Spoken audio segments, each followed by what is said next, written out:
I'm not a member of the Royal College of Nursing. I'm a member of the Republican Communist Network.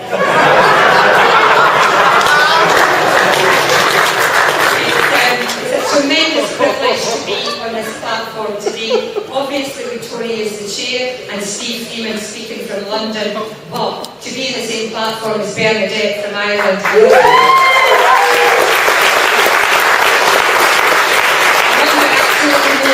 I know why most people have come to this session today. I did think that I would just stand up and say, look, I'll hand my 10 minutes over to Bernadette and I'll get the biggest cheer of the conference. But even I'm not that much of a populist. Comrades, this conference, and the theme of this conference is Another Scotland is Possible. And it's only possible if we change ideas. As the chair said, in my life, I've been a member of 3 political parties. The Labour Party, the Communist Party of Great Britain and the Scottish Socialist Party. And I'm very pleased to say that during that long journey, I've changed my ideas quite a lot. You come across people on the left who stick with the same old shibboleths and mantras, decade in and decade out, never changing their thinking, even in the light of objective reality. For me, this is a distinctly un-Marxist approach. For me, there's got to be 2 battles that are fought simultaneously. The battle against our ruling class and the battle for ideas amongst ourselves. And part of the reason that I think that the left has fallen apart in Scotland over recent years, and the reasons are many and they're complex, but part of the reason is that we've failed to find a way to have that struggle for ideas, to seek out the truth and the way forward as socialists in a democratic and non-sectarian manner. That's why this event is really so important. We have the opportunity in an atmosphere that is conducive to debate, it is conducive to discussion, to listen to what other people think and to come away thinking more ourselves, having tested our ideas with other people. Now the chair's quite right, nobody should speak for a long time in a workshop, because workshops are about hearing what everybody has to say. But I'll take a wee minute or 2 to outline why the Republican Communist Network believes that the idea of internationalism from below is a way to create a Scotland that's steeped in the progressive traditions of our past, but is also a beacon for a socialist republic and a socialist Scotland of the future. I'm neither a believer in Scottish nationalism nor in British nationalism, and therefore the context of my contribution is from the perspective of genuine self-determination, republicanism and internationalism. My independent Scotland is secular, it's democratic, and it's a socialist republic, or it's nothing. The importance of the RIC is it allows us to have these ideas and debate them, to take us away from the narrow nationalism that's sometimes the only thing that's put on offer, and to look at a Scotland where democracy, socialism and internationalism are our aims. Clearly, comrades, this is a million miles away from what we have on offer at the moment. The politics of the SNP government is just as wedded to capitalism and imperialism as the parties of Westminster. The SNP leadership have given their commitment to the continued rule of the monarchy and hence to Crown powers, the Bank of England, the British High Command and NATO. We see no sign that this government is prepared to stand up to big business. As a debacle over Donald Trump and even more recently over Grangemouth, and just this week when we heard Sam talk about a race to the bottom in terms of corporation tax.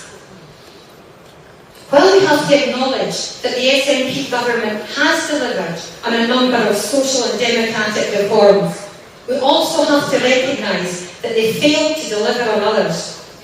And I see if their current commitment to be a party of big business, it does not bode well for ability to sustain any progressive reforms post-independence.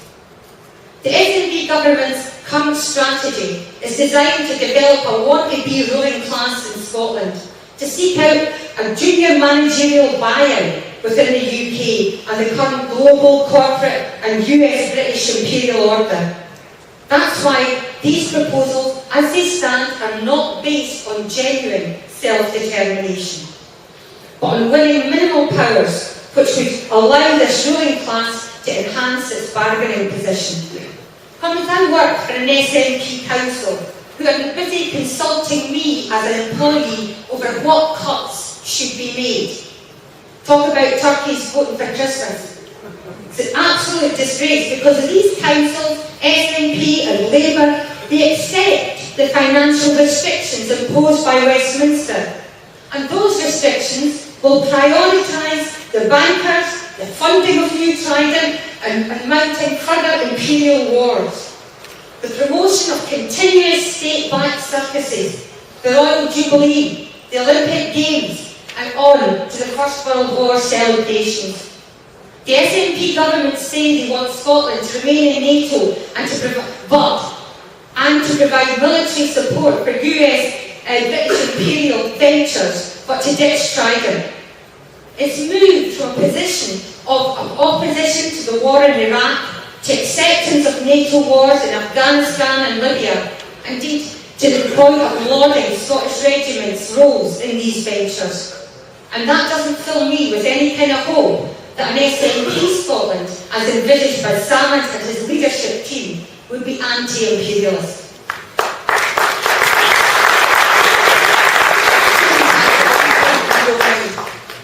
It's quite difficult. Supposed to be on the same side here, and this conference, all working together. Listen to what Thank you, comrades. I think your point's valid, but I don't see that as being on the same side. I don't see that on the same side. Listen, this is about being an alternative vision. Okay, we already know the SNP's vision. This is an alternative vision, so please let the lady speak. No, I don't mind being heckled at all, and the comrade's quite right to put forward her views if she's unhappy, because I would be doing exactly the same if I was in her position and felt the way that she feels. No, I'm not putting forward my views, I'm just walking out. That's fine. I think, comrades, that what we need to do is have a vision of a different kind of Scotland, and my Scotland is not the one that's being put forward by the Yes campaign and by Salmond at this moment in time.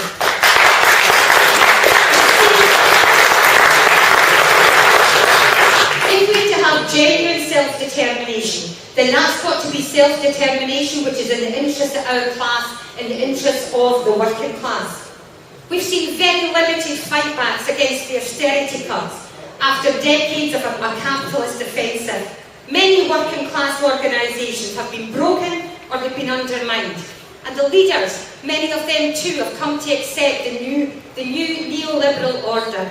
This is a major reason why a recognition of genuine self-determination is not rooted in greater class confidence today.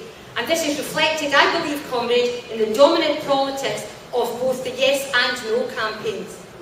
I think that we have to look at a different way of going forward, because if what's on offer is more of the same, then that's not what we're after. We're looking for a self-determination that moves this debate forward. It's not about making nicer cuts. I still believe that the majority campaign hangs on to the idea of benign capitalism. If all that's achieved by independence is more of the same, then why are we even bothering? Both James Connolly and later John Maclean in Scotland developed a break-up of the UK state and empire strategy. It emerged as the most revolutionary challenge in these islands in the context of 1916-21, the International Revolutionary Wave. This is the socialist republican tradition that we are raising today in today's struggle for Scottish self-determination. So from a Republican perspective, why is it essential to break up the UK state? Well, of course, there's its monarchist nature and the formidable anti-democratic operations of its hidden powers. These powers cloak the operations of the British ruling class, the hidden state, and the activities of the City of London. For Republicans, opposition to these powers is of greater significance than just to oppose the monarchy itself, which merely acts as a front for them. There are two other significant features of the UK state. It retains the established church, the Church of England, with 26 bishops in the House of Lords. And although this is a specifically English privilege, along with its insistence on a Protestant monarch, it's still significant in maintaining British rule over Northern Ireland. A socialist response to this must be based on upholding a consistent secularism which breaks the link between state and religion. However, Republicans must also recognise a third feature of the UK state, and that's its unionist nature. We did not join together in anything that came from below. There was a deal done by the ruling classes, and it was done in order so that they could benefit from imperial exploitation. I think we need to take the key to the words of James Conley. He said, if you hoist the green flag over Dublin Castle, unless you set about the organisation of a socialist republic, your efforts will be in vain. England will still rule you. She would rule you through her capitalists, through her landlords, through her financiers, and through the whole array of commercial and individual institutions that she has planted in your country. And I believe that that would be the case today. Genuine independence for the working class requires a vision, and that's why we need to discuss these ideas in full. I want a Scotland for the many and not for the few. I want a Scotland where the continued oppression of women is eliminated. I want a Scotland where no human being is called illegal. I want a Scotland that's a beacon to the world as a socialist republic. That will not happen just by voting yes. But whatever happens at the referendum, the fight's got to continue. Thank you.